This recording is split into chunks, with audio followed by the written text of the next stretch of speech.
காஞ்சிபுரம் அரசு தலைமை மருத்துவமனையில் நாள்தோறும் ஆயிரக்கணக்கான மக்கள் சிகிச்சைக்காக வந்து செல்கின்றனர். காஞ்சிபுரத்தை சுற்றியுள்ள கிராமங்கள் மட்டுமின்றி அருகாமையில் உள்ள திருவண்ணாமலை, ராணிப்பேட்டை உள்ளிட்ட மாவட்டங்களைச் சேர்ந்த பொதுமக்களும் இந்த மருத்துவமனைக்கு சிகிச்சைக்காக வருகின்றனர். இந்த மருத்துவமனையில் அவசர சிகிச்சை பிரிவு, பிரசவ பிரிவு, நுண்கதிர் பிரிவு, பச்சிளம் குழந்தைகள் பிரிவு, இயன்முறை சிகிச்சை பிரிவு, எலும்பு முறிவு சிகிச்சை பிரிவு, அறுவை சிகிச்சை பிரிவு, காது, மூக்கு, தொண்டை சிகிச்சை பிரிவு உள்பட பல்வேறு பிரிவுகள் இயங்கி வருகின்றன. ஆனால் காய்ச்சலுக்கான ஆண்கள் பிரிவில் 10 படுக்கைகளும், பெண்கள் பிரிவில் 10 படுக்கைகள் மட்டுமே உள்ளன. வைரல் காய்ச்சல், கொரோனா, டெங்கு உள்ளிட்ட நோய்களுக்கு தனி வார்டுகள் இல்லாததால் பொது வார்டில் வைத்து சிகிச்சை அளிக்கும் நிலை உள்ளது. இது பத்தாதென நோயாளிகளுக்கு குளுக்கோஸ் ஏற்றும் பிரத்யேக ஸ்டாண்ட் பொருத்தாமல் தரை துடைக்கும் மாப் குச்சியில் வைத்து ட்ரிப்ஸ் ஏற்றும் அவலம் அரங்கேறி வருகிறது. சுவிட்ச் போர்டுகளும் பெயர்ந்துவிடும் நிலையில் இருப்பதால் நோயாளிகளை மின்சாரம் தாக்கும் அபாயமும் உள்ளது. காஞ்சிபுரம் அரசு மருத்துவமனையில் அரங்கேறும் அவலம் குறித்து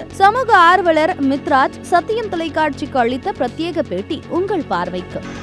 காஞ்சிபுரம் மாவட்டத்தில் மையப்பகுதியில் அமைஞ்சிருக்கக்கூடிய அரசு தலைமை மருத்துவமனையில் தினந்தோறும் பல்லாயிரக்கணக்கான நோயாளிகள் பயன்பெற்று வராங்க.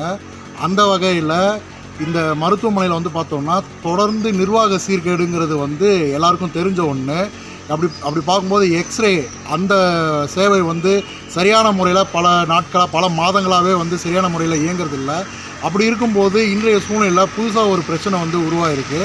அதாவது உள்நோயாளிகளுக்கு ட்ரிப்ஸ் வேணும்னு சொல்லப்படுகிற அந்த ட்ரிப்ஸ் ஏற்றுறதுக்கு பிரத்யேகமான ஸ்டாண்டு இல்லாமல் தொடப்பத்திலேருந்து இருக்கக்கூடிய ஒரு விதமான குச்சியை வச்சு ட்ரிப்ஸ் ஏற்றிருக்காங்க.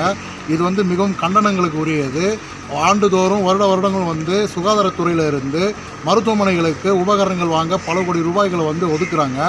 அந்த வகையில் அவ்வளோ ரூபாய் ஒதுக்கியும் மக்களோட வரிப்பணத்தை இவங்க ஒதுக்கியும் இந்த அடிப்படையான விஷயங்கள் ட்ரிப்ஸ் ஏற்றுறதுக்கு ஸ்டாண்டே இல்லாமல் இந்த குச்சி போன்ற பகுதிகளை, அந்த பொருட்களை வச்சு ட்ரிப்ஸ் ஏற்றுறதுங்கிறது ரொம்ப கண்டனங்களுக்கு உரியது. அப்போ இங்கே என்ன ஒரு விஷயம் வெளிப்படுதுன்னா, அப்படி மக்களோட வரிப்பணம் எங்கே தான் போகுது அப்படிங்கிறது மிகப்பெரிய அளவில் கேள்விக்குறியாக இருக்குது. இந்த ட்ரிப்ஸ் ஏற்றுறதுக்கே இந்த குச்சியை பயன்படுத்துகிறாங்க. அதுலேயே இவங்களுடைய பழக்க வழக்கங்கள் இப்படி இருக்கின்ற பட்சத்தில் அப்போ நோயாளிகளுக்கு எந்த வகையான மருத்துவத்தை இவங்க கொடுக்குறாங்க அப்படிங்கிறது மிகப்பெரிய அளவில் கேள்விக்குறியாக இருக்குது. இந்த தொடர்ச்சியான நிர்வாக சீர்கேட்டால் இன்னும் என்னென்ன இன்னல்களை காஞ்சிபுரம் மக்கள் அனுபவிக்க போகிறாங்க அப்படிங்கிறத நினைக்கும்போது ரொம்ப வருத்தம் அளிக்கக்கூடிய ஒரு விஷயமா இருக்குது. ஆகையால் இந்த மாதிரியான நிகழ்வுகள் எதிர்வரும் காலங்களில் நிகழாமல் இருக்க உறுதியான நடவடிக்கைகளை மேற்கொள்ள வேண்டும் அப்படிங்கிறது மாவட்ட மக்களுடைய கோரிக்கையாக இருக்குது. அதிகப்படியான நோயாளிகள் மருத்துவமனைக்கு வந்து செல்லும் நிலையில் மருத்துவமனையின் சுகாதார பராமரிப்பு முறையாக கடைபிடிக்க வேண்டும் என்பது சுற்றுவட்டார பகுதி மக்களின் எதிர்பார்ப்பாக உள்ளது.